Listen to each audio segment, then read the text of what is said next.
Opa! Gustavo, que bom te ver por aí. Estamos quase começando.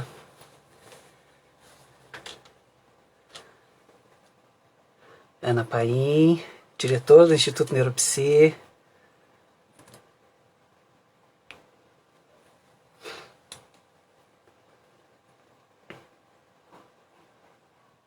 Muito bem, daqui um pouquinho a gente vai ter uma live com o Gustavo Arns.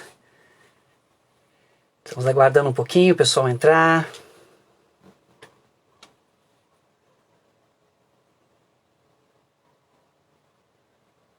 Célia também. Tudo bem, Célia?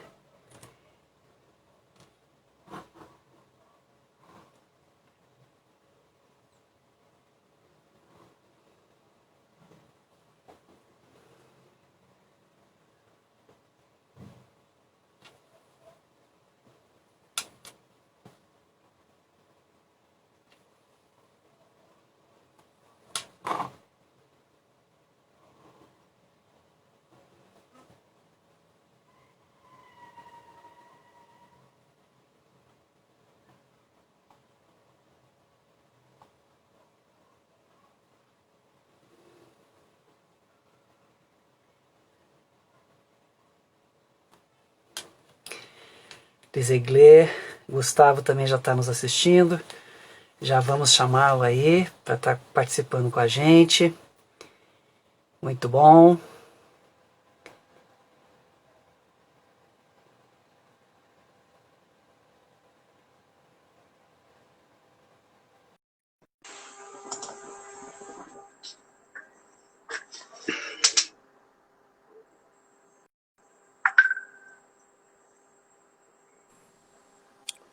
Olá, olá. Olá, Gustavo. Tudo bem? Tudo bem, tudo bem contigo? Tudo tranquilo, e aí? Tudo tranquilo também, graças a Deus. Estamos crescendo em meio às dificuldades, que é a melhor opção nesse momento, né? Exato. Feliz e grato pelo teu aceite de colaborar com a gente, com o nosso instituto. Estamos aí começando uma vida online, já tínhamos uma vida presencial, agora estamos, como muitos, aliás, né? Inaugurando aí uma vida mais virtual e feliz de acompanhar um pouco o teu trajeto aí, tem feito muita coisa, né? Não consigo nem acompanhar, bem pouquinho, inclusive, várias lives, vários cursos, participei de um curso teu, inclusive, né? E fico muito, muito feliz de você estar podendo aí partilhar com os nossos colegas do Instituto e outros colegas de outras áreas também que vão estar nos assistindo, né? Acho que eu Que vou aguardar mais agradeço, um Fábio, pelo minuto. convite. Estou muito feliz de estar aqui com você também, feliz que deu certo e animado também com o movimento online que você está fazendo com o Instituto aí, que maravilha. Pois então, estamos aí retomando algo que a gente já vinha fazendo, né? Não sei se você sabe, a gente já conversou uma vez, a gente trabalha com neuroliderança, né? Que é, de alguma forma, uma espécie de florescimento, né? Uma espécie de tentar auxiliar, na medida que a ciência nos permite também, porque conhece muito pouco ainda, né? Enfim, esse florescimento que tem uma base de corpo, que passa pelas nossas emoções, e pela essa conquista da felicidade, que eu costumo brincar, me corrija se eu estiver errado, é um direito que todos nós temos, mas a gente precisa reivindicar, né? Biologicamente a gente tende a ser um pouquinho mediano e até um pouquinho depressivo, então a gente precisa pôr o nosso cérebro para funcionar de uma forma proativa, né? Ativa, literalmente, para conseguir conquistar esse patamar aí de felicidade. Trabalhamos também com mindfulness e funções executivas, né? Essa ideia da gente conseguir também treinar nossa mente para focar, o que é crucial, senão a gente não consegue nem perceber o que acontece, né? E por fim, aquilo que mais me fascina e que é também parte do meu percurso acadêmico, aí, mestrado e doutorado, que é a intuição, né? Que certamente está junto aí com essas coisas todas, né? Faz parte desse pacote, talvez não seja tão explicitado, mas faz parte desse pacote todo, desse desenvolvimento, desse florescimento que é espiritual também, né? Então, eu vou aguardar mais uns minutinhos, se você quiser começar falando alguma coisinha, antes de te apresentar, até chegar mais um pessoalzinho aí. Claro, isso tudo que você comentou realmente tem muito a ver, né, com os estudos de felicidade e bem-estar através da psicologia positiva, que bebe muito da fonte da neurociência, né, por conta das implicações neuroquímicas de como nós percebemos a nossa felicidade, enfim, biofísicas, né? Então tem a questão biológica da felicidade, tem a ciência das emoções que entram nesse campo também, e o campo da intuição é uma área de estudo que eu gosto, mas que a psicologia positiva não aborda muito. Poucas ciências abordam, né, enquanto ciência, por conta da nossa dificuldade em materializar, né? A ciência precisa ficar presa naquilo que é mensurável, que é palpável, então a intuição é bastante difícil. Alguns estudos do Sheldrake, né, bastante interessantes em relação à intuição, campos morfogenéticos, enfim. Mas aí, áreas de saber mais ligados às ciências holísticas do que basicamente a psicologia positiva, que ainda está dentro do materialismo científico. Então, quando fala de consciência, vai falar de consciência como se ela estivesse dentro do cérebro, né? Enfim, que é onde está localizada essa ciência hoje. Eu, particularmente, gosto bastante da abordagem espiritual do tema. Acho que a busca da felicidade é também uma busca por autoconhecimento. Acho que é uma busca por espiritualidade importante nesse momento que a gente vive, não apenas esse momento de pandemia, mas esse momento mais largamente falando, né? Parece que agora a impressão é que a vida pré-pandemia era uma vida perfeita, né? Que estava tudo certo, estava tudo ótimo, as coisas estavam indo incrivelmente bem, e agora por conta da pandemia está tudo desse jeito, mas o fato é que a gente vive uma crise de saúde pública global, considerada pela OMS como uma pandemia, também a depressão. E até no passado, quando eu falava sobre uma pandemia de depressão, eu tinha que explicar para as pessoas o que é uma pandemia. Hoje já está mais claro, logicamente a depressão não tem o nível contagioso que tem o coronavírus, mas é considerado uma pandemia, é considerado uma crise de saúde pública global que a gente vem enfrentando já há algum tempo, com índices cada vez mais alarmantes nesse sentido. Então, eu acho que essa busca por significado, por sentido, por propósito, por felicidade, é também saúde física, saúde mental, saúde emocional, que são os grandes dilemas que a gente vive nessa era, né? A ansiedade, a depressão, como a gente já falou, e tudo isso se agrava muito com a pandemia, né? Que está em desenvolvimento e que deve trazer ainda, infelizmente, mais questões de dificuldade, em especial emocionais. Gustavo, eu vou apresentar já você, porque o pessoal já está chegando aí, né? Para quem não conhece, difícil para quem não conhece, mas enfim, se alguém ainda não conhece, Gustavo Arnes de Oliveira, né? Fundador da Escola Brasileira de Ciências Holísticas, né? Uma associação que promove eventos na área de autoconhecimento, e é ele que idealizou o Congresso Internacional de Felicidade, que eu tive a honra de participar em 2 encontros, foi muito, muito bacana, feito aqui em Curitiba e que atrai aí milhares de pessoas de todo o país e de outros países também, né? Um evento muito bacana, tanto do ponto de vista científico, porque divulga. Primeira vez que eu participei, eu achei que era uma coisa mais assim de autoajuda, e fiquei, uau, não é? É sério, legal, né? Muito bacana. E tive experiências muito bacanas também. Então, tanto cobre a área científica como essa área de transformação, e também o fundador do Centro de Estudos da Felicidade, né? Então é uma honra para nós, né? Eu represento o Instituto Neuropsi nesse momento, tê-lo participando conosco dessa live sobre neurociência e psicologia positiva, para ajudar a enfrentar essa crise, né? Que é uma crise que mexe com todos os pilares da nossa estrutura mundial, com a saúde, que é uma coisa básica, e a gente entra... Já prepara a minha primeira pergunta para você, a gente entra num estado meio de alerta, né? Porque o nosso cérebro ele foi construído e moldado ao longo de milhões de anos para sobreviver. É a primeira questão. É a coisa mais forte, que a gente não faz ideia o quanto que ele prioriza o nosso funcionamento, quanto ele altera neuroquimicamente o nosso funcionamento, a percepção da realidade, enfim, né? Em função disso, a questão política, né, geopolítica, econômica, cultural, enfim, todos os elementos que a gente pode aí organizar, que estruturavam a nossa vida bem direitinho e que em alguma medida a gente tinha uma certa previsibilidade. De fato, nunca tínhamos, né? Isso é importante que se diga, mas essa ilusão fazia parte do circuito, né? Então, tudo isso e mais essa questão da gente precisar se afastar uns dos outros, e como você sabe, nós somos seres gregários, a gente vive em grupos há milhões de anos, a gente precisa uns dos outros demais, demais, demais. Então, tudo isso nos coloca aí numa condição de alerta, numa condição de um certo perigo contínuo, né? Esses dias numa feira, encostei a mão numa pessoa, já fiquei, uau, o que é isso, né? Então, enfim, álcool gel para tudo que é lado, mas ainda assim, só de encostar já dá aquele clima, né? Então, todo esse movimento que em alguma medida nos puxa para baixo, né? E a parte de baixo é importante, nossa, que se diga, né? A gente não quer excluir nada.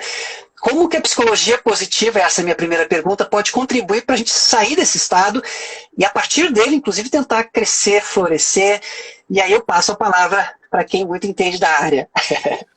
Perfeito. Obrigado, Fábio. Obrigado pelo convite. Uma alegria estar aqui mais uma vez. De fato, a psicologia positiva vem estudando e compreendendo o lado positivo da vida humana. Então, a psicologia, ao longo da sua história, se dedicou muito bem a compreender os distúrbios, os problemas, as doenças, e criou linhas de tratamento muito efetivas, muito necessárias, inclusive. E o convite da psicologia positiva é para que nós possamos olhar também para aquilo que está dando certo, também para aquilo que funciona, né? O florescimento da vida humana, como chama o Martin Seligman, o pai da psicologia positiva. E aí, nos momentos mais difíceis da vida, é que fica essa questão, né? Como é que eu posso olhar para o positivo vivendo dificuldades? No meio do negativo. A pandemia é uma dificuldade, mas o fato é que nós encontramos e enfrentamos dificuldades todos os dias das nossas vidas, em maior ou menor escala, em maior ou menor grau, algumas até que nos afetam muito mais do que a pandemia está nos afetando, talvez não por um período tão longo, mas ainda assim, logicamente que cada um sofrendo, né? Eu digo sofrendo entre aspas, mas passando por um nível de dificuldade diferente também. Aqueles que estão com uma casa cheia, com crianças pequenas, tendo que dar conta de diversas rotinas, aqueles que estão sozinhos, os muitos que perderam seus empregos, os muitos que perderam entes queridos. Então, primeiro é importante que a gente diga também que a psicologia positiva não é como um remédio daqueles que a gente pode usar para todo e qualquer momento, a toda e qualquer causa, até porque doenças como a depressão, síndromes de pânico, etc., precisam ser tratadas por um profissional. Não é apenas, né, a questão de olhar para o positivo para algumas pessoas. Mas um exercício bastante simples da psicologia positiva, acho que pode explicar bem essa tua pergunta, que é: qual foi o melhor momento do seu dia de ontem? Qual foi o melhor momento do seu dia de ontem? Se você fizer essa reflexão, primeiro você vai perceber que ontem teve um melhor momento. E que, na verdade, todos os dias das nossas vidas, por piores que eles sejam, eles têm um melhor momento. O dia que eu perdi o meu pai, o dia que eu perdi o meu emprego, o dia que eu terminei o meu relacionamento, todos esses dias difíceis tiveram um bom momento. À medida que a gente vai fazendo essa prática com uma certa regularidade, a gente vai agindo contra o nosso viés negativo. A nossa função cognitiva nos serviu muito bem ao longo dos anos de evolução de estar mais atento ao negativo do que o positivo. Esse instinto de sobrevivência, buscar comida, nos livrar dos perigos ao longo da nossa história, nos trouxeram aqui onde estamos hoje. Então, quando nós começamos a nos perguntar qual foi o melhor momento do dia de ontem, eu começo a reprogramar o meu cérebro, a prestar mais atenção nesses momentos positivos e, naturalmente, eu vou começar a encontrar mais momentos positivos. Não é que eu vá viver mais momentos positivos do que antes meramente pelo exercício, é que o meu cérebro vai começar a registrar mais desses momentos. E aí a gente começa a entrar numa série de benefícios comportamentais que nos trazem esses estados de bem-estar e felicidade. Quando eu estou mais positivo, eu naturalmente me torno mais otimista, eu naturalmente me torno mais criativo, mais resiliente. E aí essa série de comportamentos, elas me servem nas mais diferentes e diversas áreas da vida. Servem no profissional, no pessoal, nos relacionamentos, e eu começo a transversalizar questões mais positivas e colher mais positividade dessas diversas e diferentes áreas. E por último, um exercício simples como esse nos acorda de novo para a autoliderança que nós temos sobre a nossa vida.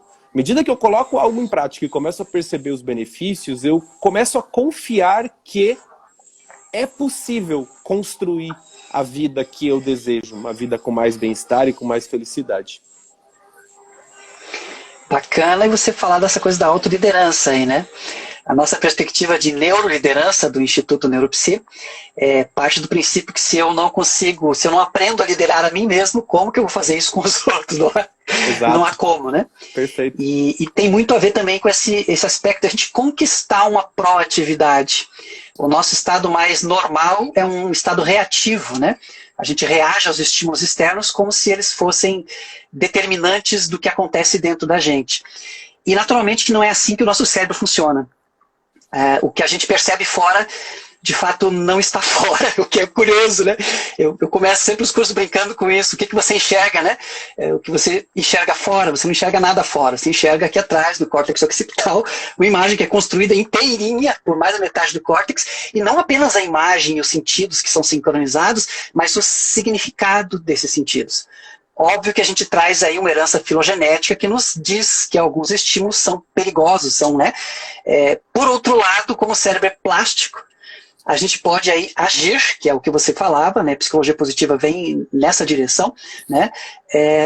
E a partir dessa intervenção literal e voluntária, modificar os sentidos. E quando a gente começa a fazer isso, as coisas começam a ter outro sentido.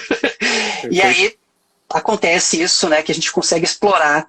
E essa prática da gratidão é uma prática bem simples, se a gente pensar nos efeitos que ela produz, na plasticidade, porque a partir disso, eu uso isso clinicamente, inclusive, a pessoa não apenas começa a perceber mais os momentos positivos, começa a fazer mais eventos positivos, agradecer mais, agradecer as pessoas, enfim, é um ciclo que começa a mudar a forma de perceber a realidade. E eu queria acrescentar, já que você falou da psiquiatria, né, psicologia positiva e psiquiatria positiva, também tratando aí de transtornos e depressão, inclusive, né, um livro recente aí, muito bem embasado, diga-se de passagem, estão mostrando aí que é uma área muito promissora, tanto no sentido de explorar esse positivo que nós temos como possibilidade humana de ser felizes, como de cuidar também do negativo, porque naturalmente não há como excluir, e ninguém quer excluir o negativo da nossa vida. Mas eu passo de volta a palavra para você, porque hoje você que nos brinda aí, por favor. Não, essa interação é muito bacana. Você com os teus conhecimentos, né, de neurociência, enfim, muito maiores do que os meus, diga-se de passagem, essa tua contribuição é excelente, né? Porque a gente acaba explorando essa ideia de que o externo e o interno, no fundo, são a mesma coisa, e a gente pode buscar isso das mais diferentes linhas, né? A gente pode falar isso espiritualmente, esotericamente, agora você está trazendo as questões da neurociência, então, eu particularmente, para mim, assim, só não consegue ver quem realmente não quer encontrar uma linha que suporte o seu pensamento, porque todos os pensamentos são suportados, né, nessa ideia. Por certo, por certo. Eu acho que é um movimento, né? E por mais que essa pandemia nos traga todo um sofrimento, um luto, né? Quando a gente começa a pensar nas milhares de famílias que neste exato instante estão vivendo o seu luto, os milhares de pessoas que estão aí desempregadas, eu entre elas, mas numa condição bem diferente, obviamente, né? Mas todo esse negativo também, como disse uma colega nossa ontem, num curso que nós fazemos, a dor também nos impulsiona, nos faz acordar, né? E ela tinha uma dor bastante forte para falar disso, tinha mérito para falar disso, né? Perdeu um ente querido muito próximo. Então, eu acho que é um estímulo para a própria humanidade. Vários neurocientistas falam isso também, que nós estamos num momento onde a gente precisa dar um salto, porque senão a gente vai acabar se atolando, né? Nas nossas próprias criações. Estamos aí em plena quarta revolução industrial, com a tecnologia bombando, enfim, a virtualidade, né? Todo um nível de tecnologia sofisticadíssimo fora. e o quanto a gente está efetivamente se desenvolvendo dentro, né? A gente precisa acompanhar isso, porque senão essa própria quarta vai virar a última, né? Não sei se você concorda com isso. Eu tenho visto bastante gente falar sobre a tecnologia humana, né? Que de fato a gente avançou muito na tecnologia externa, mas a tecnologia humana continua parada mais ou menos onde ela estava há alguns muitos anos. E de fato, nós estamos todos vivendo um momento de luto, né? O luto na psicologia quer dizer simplesmente perder algo que era querido. Então, nós todos estamos vivendo múltiplos lutos, inclusive. E além de tudo que nós perdemos que nos era querido, isso vai, por exemplo, a atividade física, momentos de socialização com amigos, encontros com familiares, viagens ou passeios de final de semana. Não é só o luto por essa questão, mas é que todas esses pequenos exemplos que eu dei, a gente poderia citar muitos outros, tem um forte impacto no nosso bem-estar físico, no nosso bem-estar mental, no nosso bem-estar emocional. Nós perdemos, de fato, quase todos os nossos gatilhos de relaxamento, que, né, baixam o cortisol, enfim, reduzem estresse, reduzem ansiedade. As rotinas ficaram concentradas num pequeno número de pessoas e confinadas a um pequeno espaço, o que vai aumentando a sensação de aprisionamento que a gente sente. Então, lidar com tudo isso, né? Mais as questões que você trouxe, que para alguns são mais prementes, que são as econômicas, que são inclusive na perda de fato, né? Num luto pela perda de alguém, né? Um ente querido, um familiar nesse sentido. É um momento doloroso e difícil, mas como todo momento doloroso e difícil das nossas vidas, tem a possibilidade de nos trazer muitos aprendizados, muitos benefícios. A construção da resiliência, ela só é possível nos momentos de dificuldade. Então, para aqueles, né, a gente fala muito sobre isso, sobre a resiliência e como desenvolvê-la, e é nesse momento que a gente coloca em prática todas as ferramentas possíveis, sejam elas da fé religiosa, da espiritualidade, de autoconhecimento, da psicologia positiva, para que a gente possa encontrar esse lugar interno de equilíbrio emocional, de centramento, de clareza mental, para que a gente possa navegar por um período que é de incerteza mesmo. E bacana fazer um resgate histórico de alguns milhões de anos, que se hoje a gente tem um cérebro fantástico, é porque a gente enfrentou, ao longo de todo esse percurso, muitas e muitas dificuldades, né? Mudanças climáticas, enfim, todo um movimento a partir da dificuldade que o cérebro se aprimora. A gente não gosta muito dessa ideia, mas é um fato verídico, né? E é quando a gente mais pode crescer e descobrir experiências que antes a gente não descobria, né? Eu me recordo agora de uma experiência bem significativa, rapidinha, que eu tive quando eu vim para aqui para Curitiba e morava na casa do estudante luterano, ali na frente do passeio público, e armou-se uma tempestade, né? E eu fui para a janela para olhar naturalmente, e aquele vento forte, assim, e aí os humanos todos correndo, as pessoas naquela loucura assim, e alguns pássaros fugindo e outros pássaros começaram a voar e a planar naquele vento. E a explorar voos lindos. Eu, uau, como é que eles conseguem isso? E aí me deu um insight assim, fora desse vento eles não conseguem fazer esses voos, né? Então às vezes a gente precisa desse vento forte que também pode nos colocar contra as rochas, pode... não estou dizendo aqui que a coisa é mil maravilhas, nem, né? É um movimento realmente de acerto, de erro, de cai e levanta, enfim, mas é um propulsor. Se a gente conseguir dar esse significado. Se a gente não consegue dar esse significado, se a gente não consegue aceitar a experiência, e as pesquisas mostram, as pessoas que não aceitam e que ficam, né, culpando e se degradando com isso, o estresse pós-traumático disso é forte, isso vai marcar os seus cérebros por décadas. Então é um desafio muito grande aceitar e lidar com isso e a partir de descobrir que a gente tem forças para lidar com qualquer coisa, né? E muitos humanos nobres e fantásticos mostram isso, que as situações mais complicadas, mais precárias, as pessoas se reconstruíram e floresceram e produziram coisas que mudaram a humanidade. Então é um desafio. E bacana você estar aí levantando essa bandeira e levando aos 4 cantos do país e também fora do país, né, para estimular isso nas pessoas. Eu fico muito grato por poder acompanhar, ainda que não consiga acompanhar tudo, porque é bastante trabalho mesmo que você faz, mas te devolvo a palavra, eu já me emocionei de querer comentar aqui.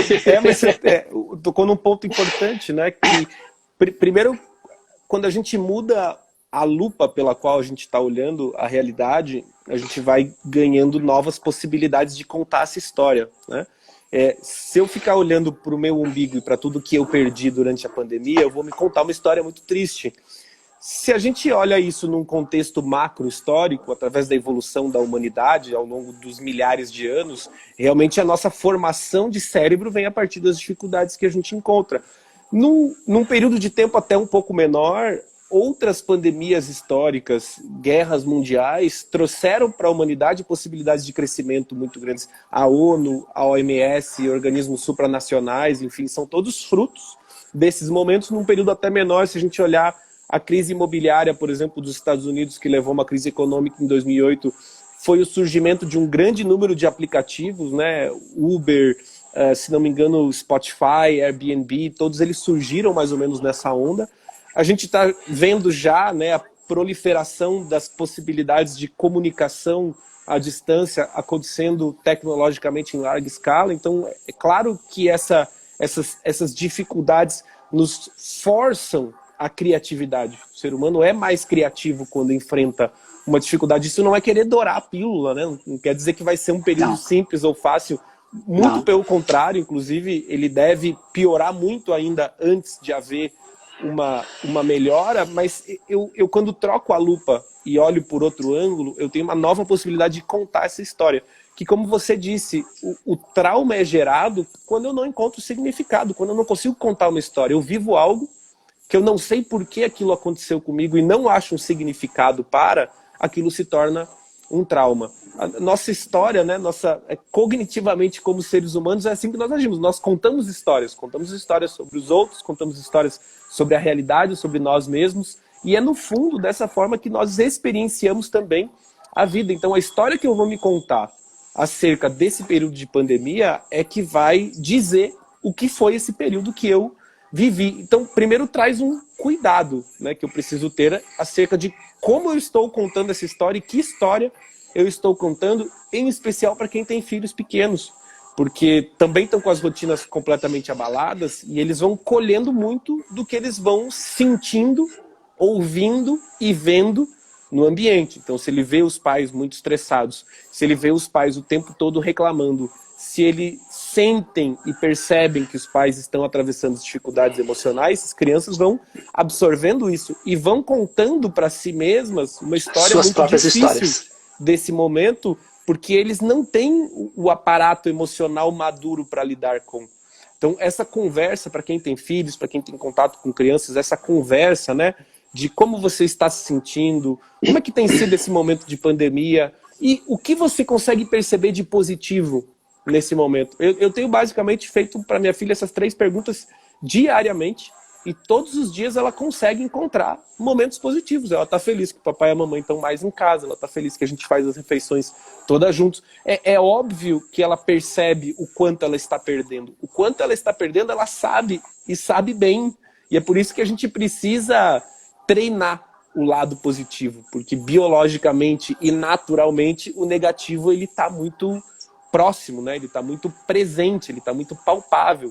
E é o mesmo instrumento que nós usamos para nós mesmos. O lado positivo ele precisa ser acordado de alguma forma, né? Ele precisa ser chacoalhado.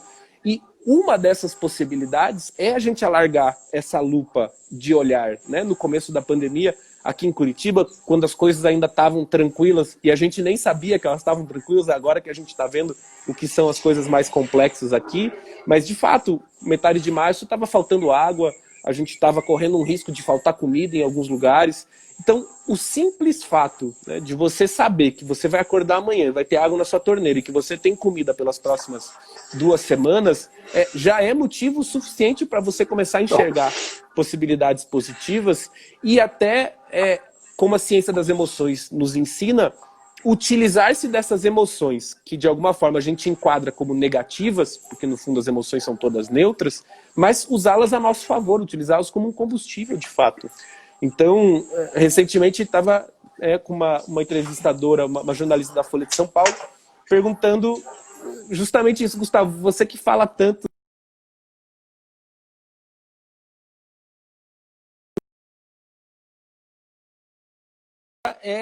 tá tudo bem que a gente se sinta triste nesse momento. Estranho seria se nós não nos sentíssemos tristes diante dessa situação. Então, a capacidade de empatia e compaixão humana diante desse cenário difícil que a gente observa é que nos entristece, e que bom que entristece. Isso quer dizer que resta alguma humanidade ainda dentro de cada um de nós, mas eu não preciso deixar que essa tristeza se torne depressão, se torne pesar, se torne apatia e me paralise. Eu posso, de maneira consciente, observar o que eu estou sentindo, e se é tristeza, eu identificar o motivo pelo qual eu estou triste, por que isso me traz tristeza, como a gente falou, não é uma situação externa, é uma situação que está refletida aqui dentro. Qual é esse reflexo que me dói e como é que eu posso agir a esse respeito? Então, se é a situação das pessoas menos favorecidas, nas comunidades de risco, como é que eu posso me engajar numa campanha de alimentos, numa campanha de doação de produtos de higiene, enfim, de forma que eu utilize essas emoções como catalisadoras de uma ação efetiva, de uma ação que vá me trazer, inclusive, mais bem-estar e agir sobre aquela sensação, aquela emoção que me traz a dificuldade do momento. Bacana. Até porque quando a gente fica num estado mais de sobrevivência, a gente se torna mais egoísta também, né? Então é uma situação de quando a gente fica, tipo, alimentando a nossa dor, a nossa, poxa, mais aquilo e aquilo outro e tudo, né? A gente vem aí colhendo, e a lupa vai diminuindo, né? Uma das funções da emoção dita negativa, né, que tem uma certa função, é focar a nossa atenção para coisas que são relevantes à sobrevivência. Por outro lado, isso pode também nos sabotar, né? E aí entra a coisa de você usar essa empatia também para expandir, né? Porque se a gente está sofrendo, outros estão sofrendo, e outros estão sofrendo bem mais do que a gente, inclusive. O que eu posso ajudar? E aí, quando eu ajudo o outro, eu estou desencadeando uma série de elementos em mim, nas pessoas que estão junto comigo. Existem muitas possibilidades das pessoas se engajarem, sem sair de casa, inclusive, né? Com esses recursos todos que a gente está vivendo, né? E eu queria voltar um pouquinho na questão da fala que você falou, dessa conversa que a gente tem com a gente mesmo, né? Em neurociência cognitiva, a gente chama isso de um intérprete cerebral, né? Foi desenvolvido por um neurocientista fantástico chamado Michel Gazzaniga, que é um contador de histórias para que a gente dê significado às coisas continuamente. E esse contador funciona de forma não consciente e automática. Milhares e milhares de milhares de pensamentos ao longo do dia que nos pensam, nós não estamos pensando eles, né? Se a gente estudar o mindfulness, você vai diminuir essa quantidade, vai você agir mais e ser menos agido. Então, esse contínuo de pensamentos, eles tendem ao viés negativo, por razões biológicas. As pessoas que admiraram as flores, a beleza, né? Na antiguidade remota, aí, milhares e milhares, morreram, e aqueles que estavam mais ligados para os monstros, para as feras, viveram. Então a gente traz isso, a grossíssimo modo falando, óbvio, né? Então a gente traz essa herança, que não tem nada de errado, é parte da nossa. Se não fosse ela, a gente não estaria aqui, inclusive, né? Por outro lado, isso pode ser subvertido, e aí é a ação proativa, né? Para a gente se sentir mal, não precisa fazer nada, é só cruzar os braços. Eu costumo brincar. Para a gente ser feliz, a gente tem que agir, a gente tem que se desenvolver, tem que se movimentar, tem que ser cutucado pelas nossas dores, encontrar um caminho para elas, como você bem pontuou, a expressão, conversar com as pessoas. Nós precisamos de ajuda, admitir a nossa fragilidade é algo muito, muito show. A cultura diz que a gente é forte, principalmente os homens, aí tem uma desvantagem terrível com as mulheres, né? As mulheres podem sentir, pode ter, né? O homem tem que ser aquele, óbvio que isso já está quebrando, mas ainda está muito forte. Então, dá vazão para esses sentimentos, expressar. Eu costumo brincar muito, trabalhe com arte, aquilo que você gosta de fazer, com desenho, com música, com poesia, enfim, com dança, qualquer coisa que você expresse, com o corpo também, né? Porque aí você externaliza isso de alguma forma, lida com isso e não fica com aquele processo fechado dentro da gente, né?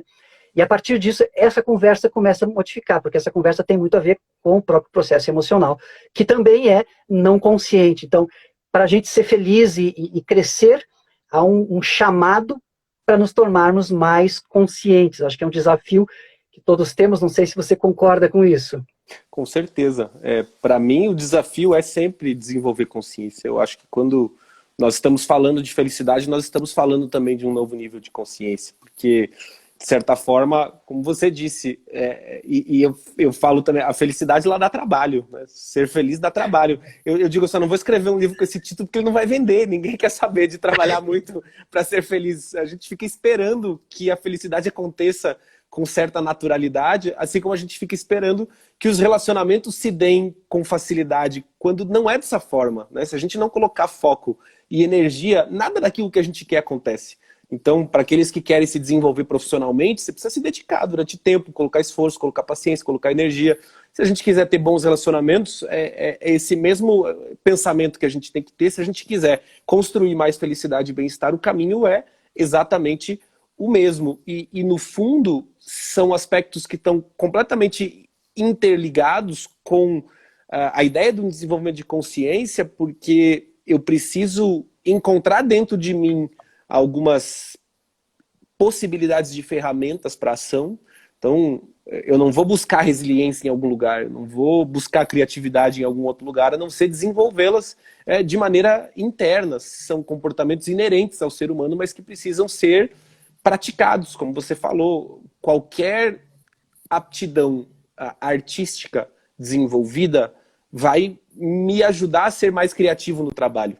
É uma aptidão que eu posso desenvolver em diferentes esferas. É um lado do cérebro que a gente trabalha, se é que se pode dizer ainda em lado de cérebro, né? Já que essa teoria ela tá meio perigada por aí, mas que as pessoas compreendem um pouco mais claramente, né? De que nós temos um lado mais racional, um lado mais criativo, e que esse lado criativo a gente pode desenvolver em múltiplas frentes. E quando eu busco ser mais criativo no trabalho, essa criatividade ela precisa estar desenvolvida. Pode ser com um instrumento musical, pode ser com outras áreas de conhecimento, pode ser associadas inclusive a outros aspectos da inteligência linguística, o que quer que seja, para que a gente possa desenvolver os comportamentos que nós queremos e, de alguma forma, encontrar as bases que constituem uma vida mais feliz.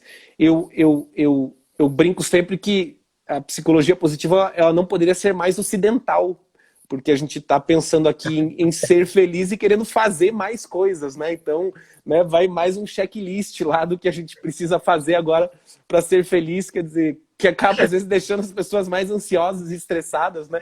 Correndo mais, não, porque agora eu preciso fazer exercício da gratidão e não vai dar tempo. Então, é bem curioso. Se você vai conversar, né, com um budista mais raiz do Oriente, ele não vai nem entender a lógica disso, né? Ele vai dizer que para ser feliz basta ser.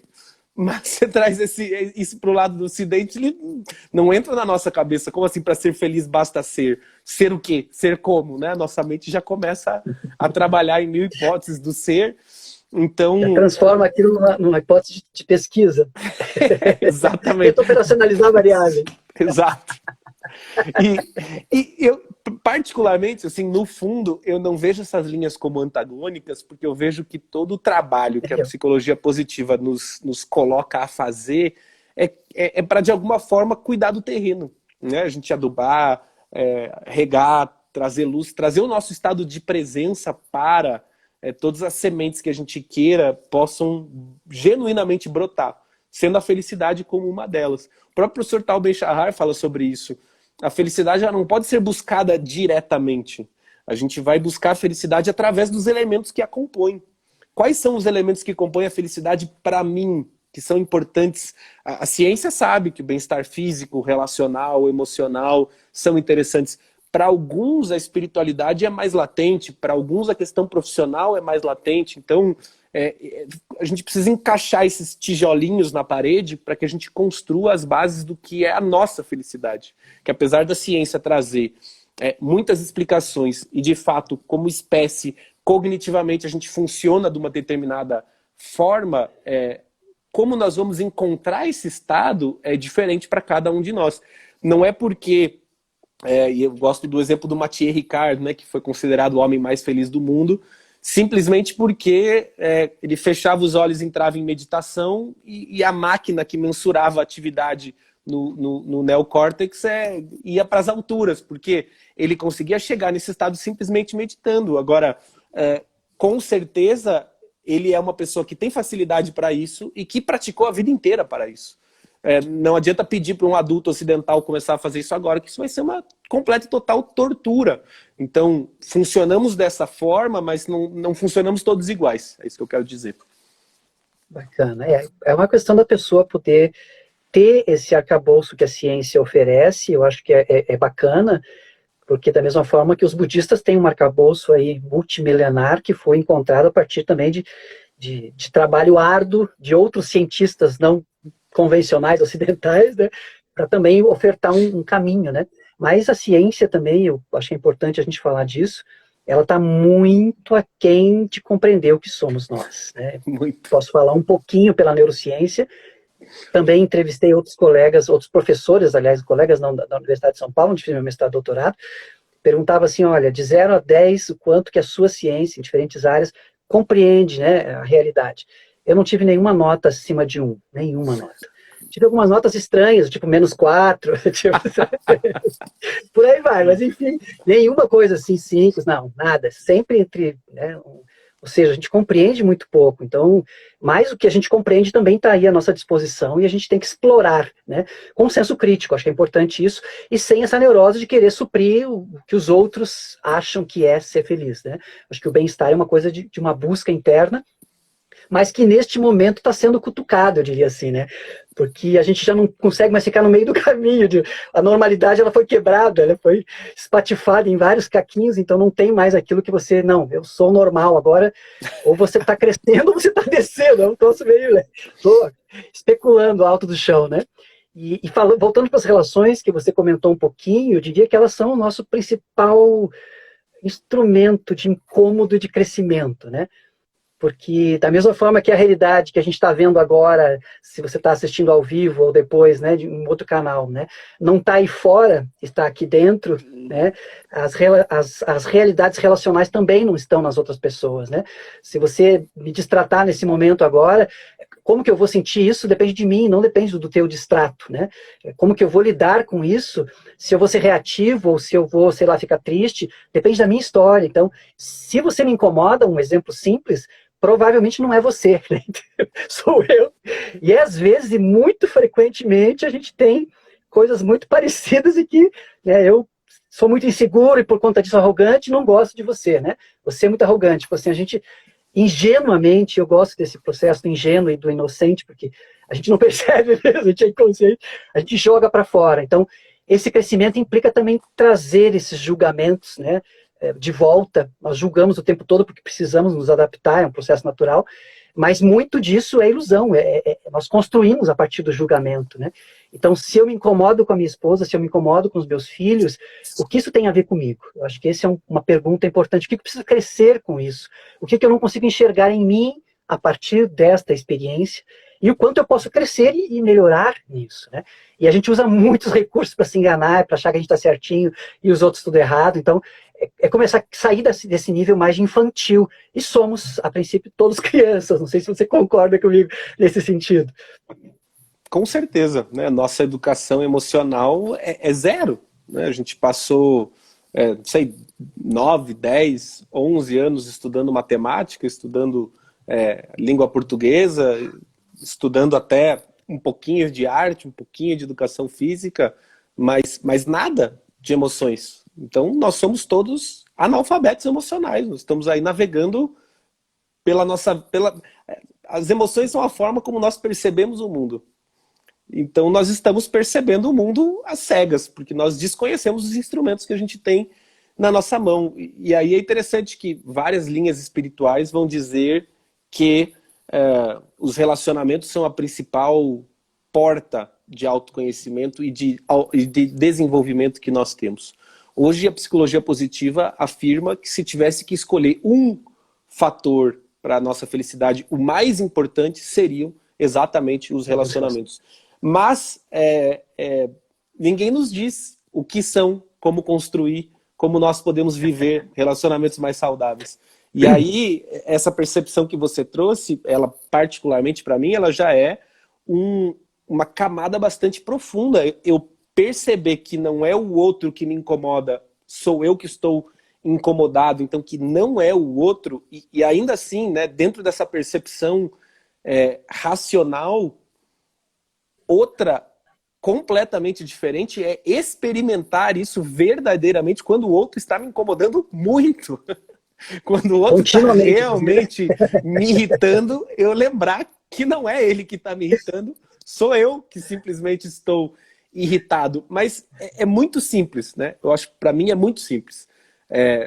Tem um dia determinado em que você está dirigindo o seu carro numa rua, numa estrada, que alguém te fecha ou que você fecha alguém por acidente, sem querer, e que aquela pessoa te xinga no trânsito e aquilo te abala muito.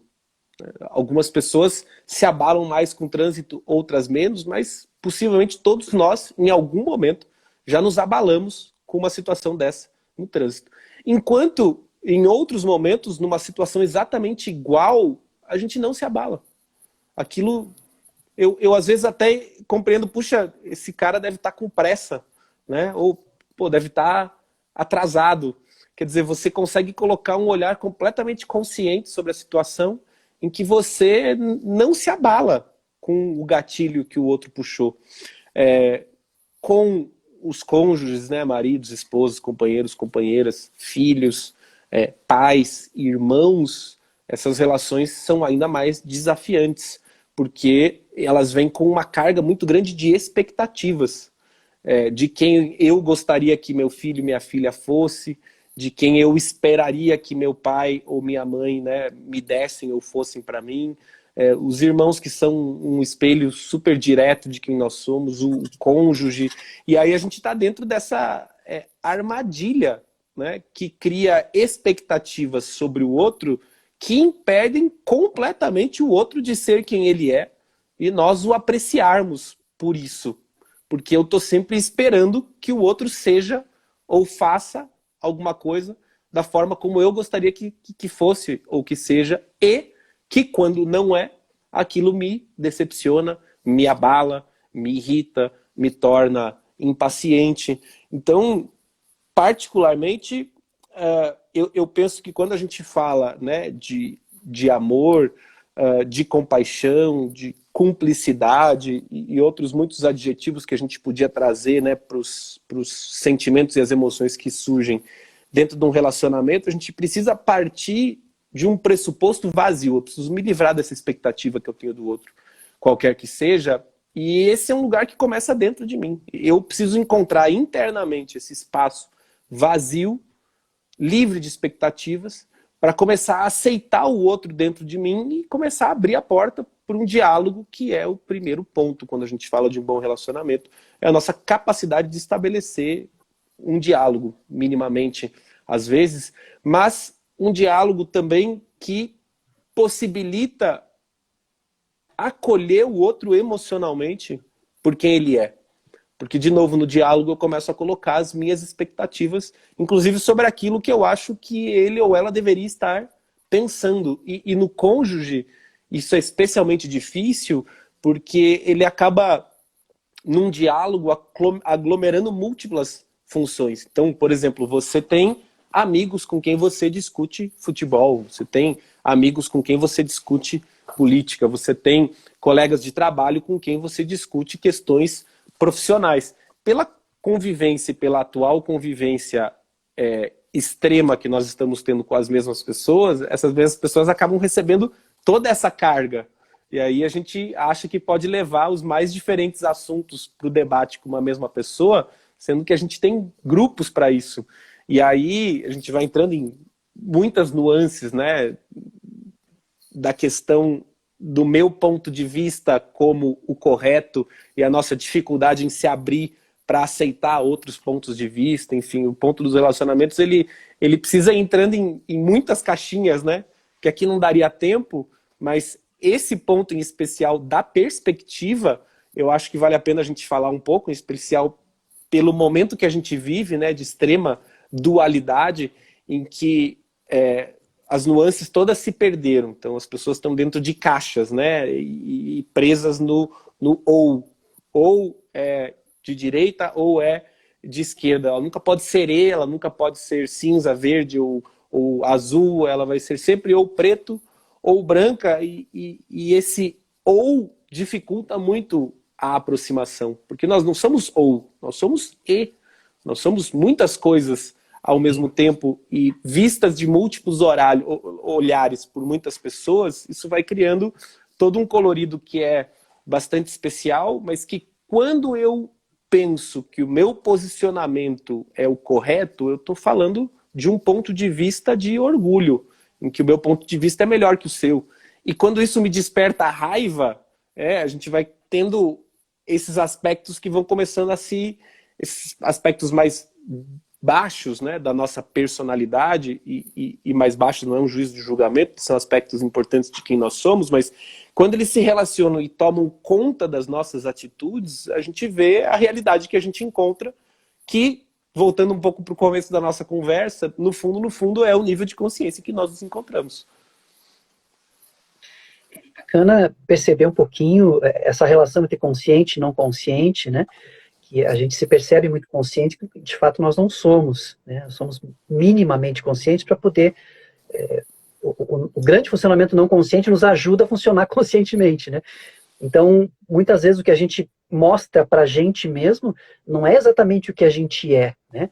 E o outro que nos incomoda tanto, né? Pegando um pouquinho a perspectiva junguiana, talvez faça parte da nossa sombra, né? Então, aquilo, eu encontro pessoas, eu encontro, né, situações ou grupos onde eu jogo toda a minha, não, aquele grupo lá, toda a minha, né? E o quanto isso tem a ver comigo, né? Eu já participei de grupos relativamente sociais e políticos que criticavam muito outros grupos e que expressavam ali dentro exatamente a mesma, as relações de poder ali não eram diferentes, né? E não tem nada de errado, nós somos assim mesmo, nós humanos somos bem humanos, eu gosto de brincar assim. Até para me aceitar bem, eu sou bem humano, então eu erro bastante, né? Mas, por outro lado, a gente tem que sair desse nível mais ingênuo. Eu diria que isso é uma ingenuidade normal, adaptativa, todos esses vieses que a gente tem, de se achar um pouquinho melhor, né, de jogar para fora.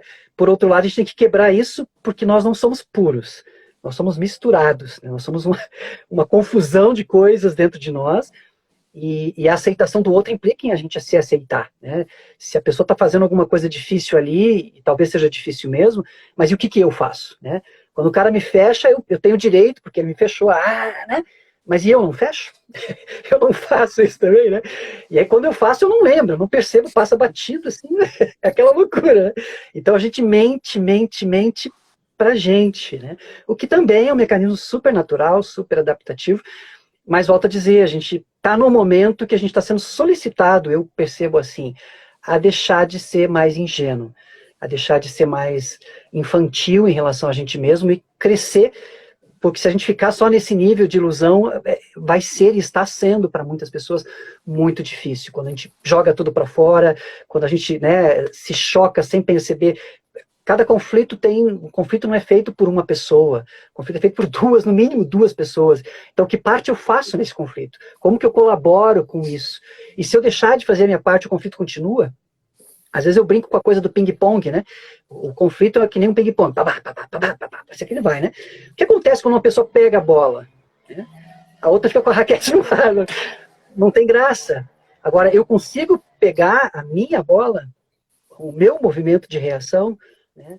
Ou eu quero jogar e eu gosto de jogar e eu gosto da confusão e estou sempre ali, né? E aquilo me alimenta em algum nível, né?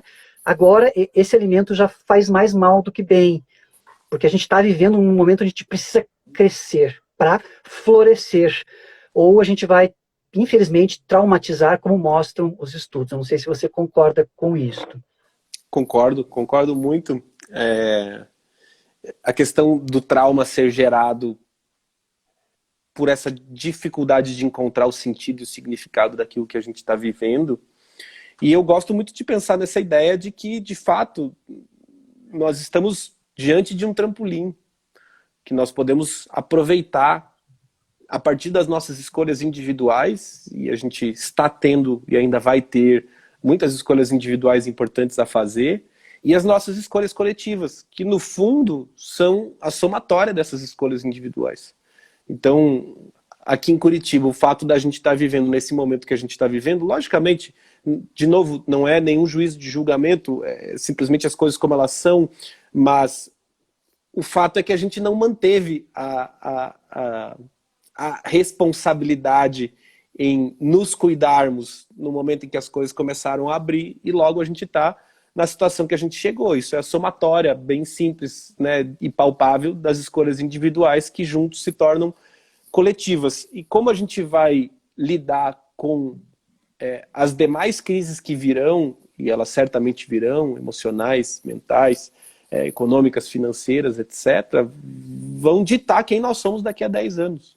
Por isso que é importante que a gente tenha essa conversa sobre níveis de consciência e sobre esse despertar da felicidade que começa no subjetivo, que começa no interno, que eu trago a minha autorresponsabilidade para isso, mas que no fundo vai acabar afetando o outro próximo a mim, e a felicidade no âmbito coletivo, que não é uma sociedade sorridente, senão Curitiba talvez nunca chegasse lá, né? Mas que é uma sociedade mais segura, mais pacífica, mais ambientalmente responsável, mais economicamente equilibrada, colaborativa, sobretudo. E é uma possibilidade de olhar, inclusive, durante a pandemia. Tem muita dificuldade acontecendo, as pessoas perdendo seus empregos, perdendo suas vidas.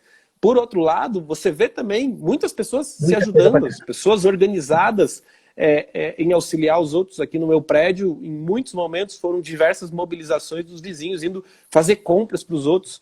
A gente viu empresas parando as suas produções para produzir máscara, álcool gel e doar para hospitais. Quer dizer, quando é que a gente pensaria que isso seria possível dentro do nosso sistema capitalista? Uma empresa vai parar a sua produção para produzir uma outra coisa com todos os custos e entregar gratuitamente. Ou que seja, né, mais simples, o vizinho parar para ir fazer compra para um outro vizinho. Qual o recurso mais escasso que nós temos, se não o tempo? E as pessoas realmente dedicando o seu tempo, o seu recurso mais escasso para auxiliar outras pessoas. Isso está acontecendo no nível micro, no nível macro, muito porque eu acredito que a gente vem aderindo à ideia de que sabemos muito pouco sobre nós mesmos, sobre o que é a realidade, porque a gente corre um risco muito grande ainda de cair nesse cientificamente comprovado.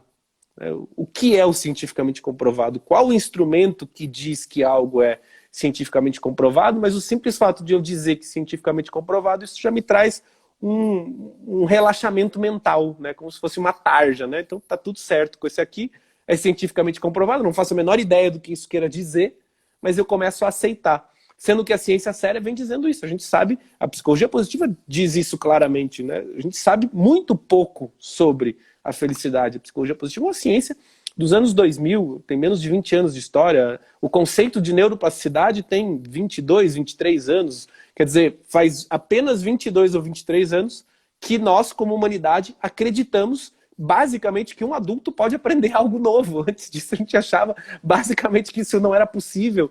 Então nós estamos engatinhando nesse processo.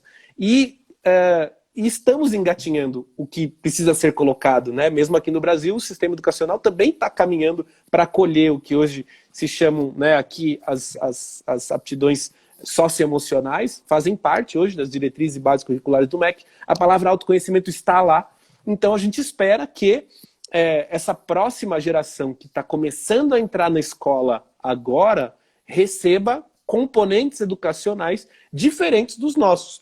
Vai resolver o problema? Não, não vai resolver o problema, porque ainda está muito focado no técnico racional cognitivo, ainda é muito mais matemática, química, física, do que arte, do que educação física, do que educação emocional, mas é um começo. Gustavo, olhando para o horário, já estamos quase no finzinho, né? Muito bacana você pontuar também esse lado positivo desse movimento e fantástico que isso vai ser ensinado nas escolas. Ninguém sabe como ensinar ainda, mas que bom que vai ser ensinado. Que nem a inclusão, quando começou, a gente precisa começar, exatamente. Que bom que está começando, né? Eu quero agradecer em nome do Instituto Neuropsi, Pesquisa e Ação Inovadoras em Desenvolvimento Integral, todos os seus associados, né? A honra que você nos deu de poder fazer esse bate-papo. Espero que a gente possa ter outras interações aí no futuro próximo, se possível, né? Muito grato a você, ao seu instituto, ao trabalho que você faz, que é inspirador para mim e para outras tantas pessoas. Acho que essa gratidão não é só minha, né? A você que nos assistiu, e a gente segue colaborando para poder crescer, ok? Muito grato. Fábio, Temos obrigado, alguns segundinhos, pelo se você convite. quiser utilizá-los.